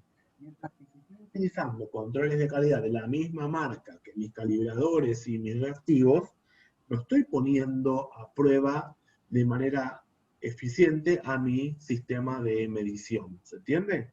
Entonces es como que si yo compro de otra marca, que se va a llamar después de tercera opinión, en ese caso pongo a prueba más todavía a mi sistema de medida. Fíjense, son diseñados para usarse con sus propios sistemas de prueba, o sea que obviamente va a andar todo bien, siempre. Son manufacturados con el mismo material que los calibradores, fíjense, ¿sí? Por lo que los controles pueden imitar el comportamiento del calibrador, haciéndolo menos sensible a los cambios del desempeño del instrumento. Es como que entonces todo va a andar bien, ¿sí? Si estoy utilizando controles de primera opinión. ¿Se entiende la diferencia? Creo que sí. A ver. Los de tercera opinión, son los que se prefieren que se utilicen, son generados por otra marca totalmente distinta al de los calibradores y los reactivos. Por eso entonces ponen a prueba al sistema analítico, ¿sí? Porque tienen otra matriz, están realizados con otro tipo de material. Profe, o sea que en los de primera opinión solamente se ve favorecido, digamos, el fabricante. Claro. O sea, a nosotros no nos sirve, o sea, siempre vamos a usar, tenemos que usar los de tercera opinión. Sí, a ver, no pasa eso. Eso es lo que, por eso siempre les digo, eso es lo que se recomienda, de ahí a que se haga es otra cosa. Vas a ver que cuando vos trabajes en el laboratorio va a decir, bueno, viene el fabricante Pepito que te trae sus controles, sus reactivos y sus calibradores. Y vos vas a tener que usar el fabricante Pepito, porque si querés utilizar otro fabricante, vas a tener que tener un gasto extra para el laboratorio, ¿sí? Que generalmente, como yo les decía, son muy costosos, y encima no sabes si es que vas a estar a la altura para poder eh, eh, adquirir otro sistema de control de calidad. ¿Sí? Porque viene Pepito con todas sus cosas y le dice, oh, esto es todo lo que vas a usar. Pero si vos querés trabajar bien, obviamente tenés que someter a tu aparato de medida a otras condiciones, ¿sí? a otro tipo de control de calidad, para que evalúes de manera adecuada el desempeño del método. Si lo haces así, lo haces bien, pero eso insume, o sea, indica que vos vas a tener que comprar o vas a tener que tener un gasto extra, ¿sí? Que hay que ver si es que estás dispuesto a afrontarlo, dependiendo de las condiciones del laboratorio. Ni pensar en un sistema de salud pública. Muchas veces tenés que trabajar con lo que te entregan y listo, sabiendo que estás trabajando más o menos. ¿Está bien? Eso depende. Siempre lo que decimos acá es lo que dictan las recomendaciones internacionales. Ahí a que nosotros lo bajemos a la práctica, en las condiciones de la práctica, es muy difícil. Sí, en los laboratorios grandes. En laboratorios grandes donde reciben derivaciones, como por ejemplo Swiss Medicals, o algunos de esos laboratorios importantes, donde tienen los recursos suficientes como para poner a prueba bien su sistema analítico y van a ver que sí, que utilizan sistemas de control de calidad de tercera opinión y van a ver que están más en auge con todos los requisitos internacionales. Amén de que si es que el laboratorio después tiene que acreditar ante un sistema internacional, entonces les van a pedir una serie de condiciones, y una de esas es esta, por ejemplo, que los controles de calidad sean de tercera opinión y no de primera opinión. ¿Sí? No sé si se entendió o los mareé más. No, no, sí se entendió, profe.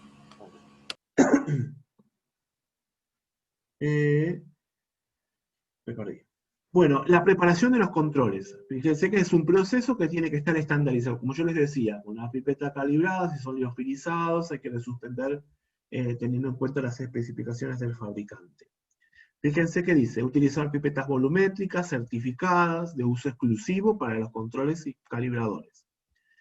La calidad del agua desionizada tipo 1, tiene que ser entonces destilada. Seguir las instrucciones acerca del tiempo de mezcla y el tiempo de reconstitución para minimizar las variabilidades frasco-frasco. Evitar el contacto extenso entre la solución y el tapón de goma, generalmente si es que es, porque pueden liberar interferentes. Protección de la luz, estos vienen generalmente en frasco color caramelo para eso. Para cortos periodos de tiempo conservar a 2 a 8 grados centígrados, pero recuerden, hay que alicuotar en Eppendorf y frizarlos a menos 20. Y solamente sacarlos y desfrizarlos cuando se van a utilizar. Y no se pueden frizar y desfrizar. Y volver a frizar, ¿sí? Eso no, porque cambia la viabilidad de los analitos, sobre todo de las enzimas.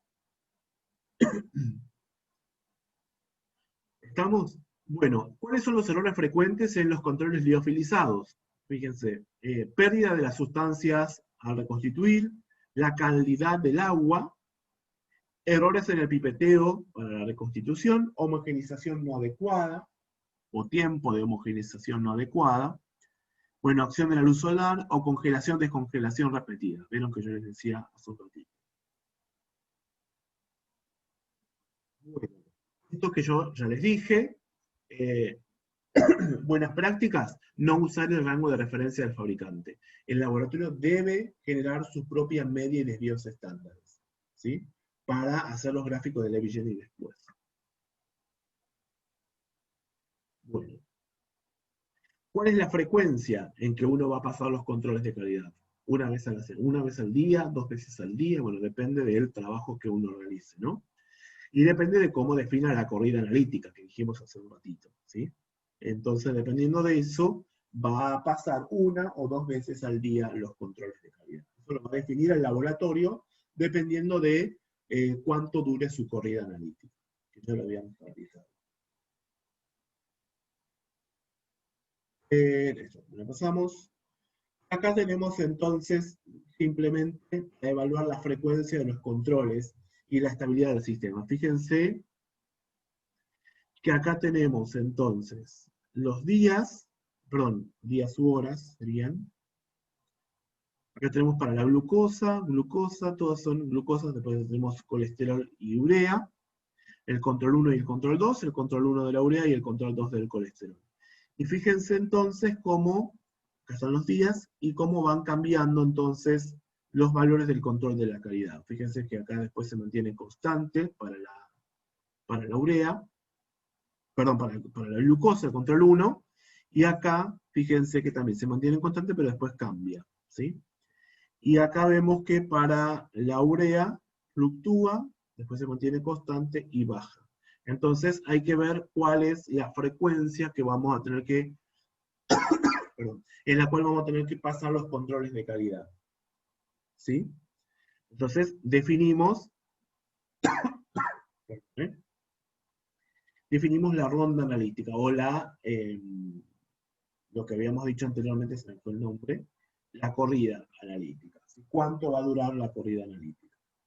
Esto lo hace el laboratorio una sola vez y lo va controlando cada tanto, ¿sí? Para ver entonces si es que se mantiene ese periodo de corrida analítica que habíamos definido previamente. y si es que no, hay que ajustarlo y hay que pasar los controles de manera más seguida. ¿Sí? Bueno, y para terminar vamos a ver la gráfica de Levi-Jennings y ya los dejo.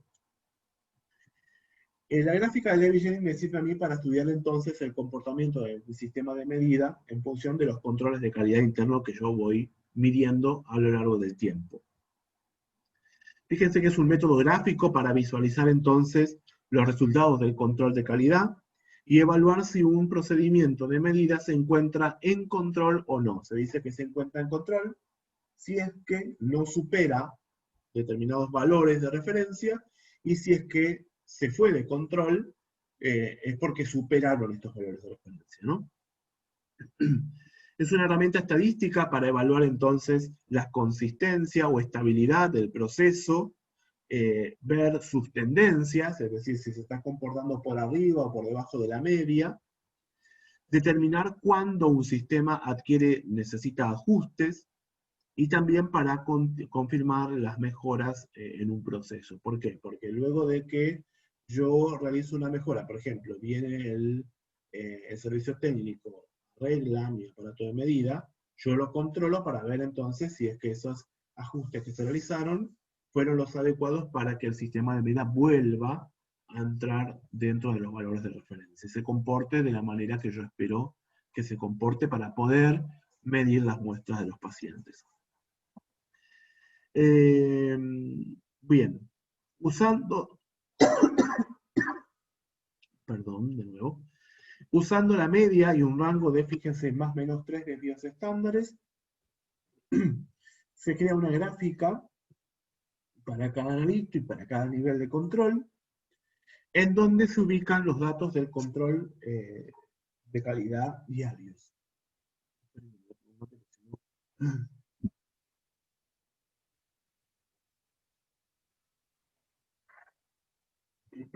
Permiten detectar entonces errores sistemáticos y aleatorios. Los errores sistemáticos van a ser los que siempre van a estar para un mismo lado de la media, ¿sí? Y los errores aleatorios son los que se van a ir y venir, ¿sí? Porque tienen que ver con el coeficiente de variación o el desvío estándar, ¿sí? Y recuerden que los errores sistemáticos siempre se van a comportar de la misma manera.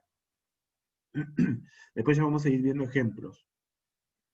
Y también nos permite analizar los datos a lo largo del tiempo. Entonces fíjense que es como una campana de Gauss, pero acostada, en donde en la media, más o menos un desvío estándar, tenemos una población de datos, que acá dice, el 68,2%, la media más o menos los dos desvíos estándar, tenemos una población mayor, 95,5%, mientras que más o menos 3 tenemos al 99,7% de los datos. Generalmente lo que se utiliza, lo que vamos a utilizar nosotros es como rango de referencia la media más o menos 2 desvíos estándares. ¿Sí? Bueno, acá tenemos lo mismo, fíjense, tenemos cómo se construye el diagrama de Levi-Jennings, en donde esta media y estos desvíos estándares obviamente no son los del fabricante, sino que son los que nosotros definimos con las 20 corridas previas que nosotros hacemos. ¿Sí? El laboratorio define su media y sus desvíos estándares para cada analito en su material de control. ¿Sí? Y tenemos estas poblaciones de datos que van a entrar en cada una de estas medias más o menos 1, o más o menos 2, o más o menos 3 desvíos estándares. A eso, para ver si es que nosotros aceptamos o rechazamos un determinado valor de control de calidad en una determinada condición, un día, por ejemplo, vamos a utilizar las reglas de Westgard, ¿sí? Fíjense que el sistema Westgard está basado en principios estadísticos, ¿sí? En este esquema que vimos anteriormente, en donde en un desvío estándar más o menos 2, perdón, en una media más o menos 2 desvíos estándares, entran alrededor del 95% de los datos. ¿Sí? En función de eso, entonces definimos límites de desempeño de los métodos que me van a permitir entonces aceptar o rechazar una determinada corrida analítica, en función de estas reglas que vamos a definir. ¿Sí? Y hasta acá nos vamos a quedar porque la semana que viene entonces vamos a ver cada una de las reglas y vamos a ver un ejercicio práctico. ¿Dudas? Quedamos con las reglas de Westgard. Las vieron ustedes ya, ¿no? ¿Me dijeron?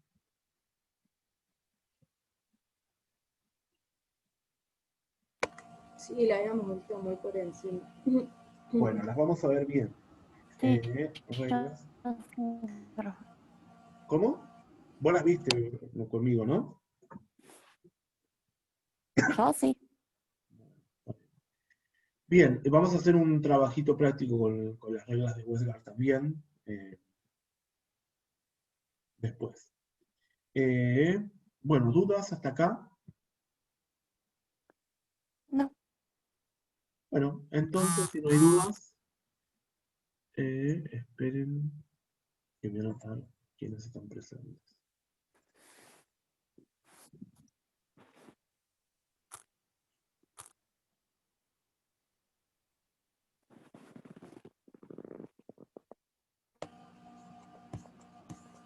Bueno, listo, entonces chicos, los libero y nos vemos el viernes. Buen fin de semana para todos. bueno, profe. Nos vemos, adiós.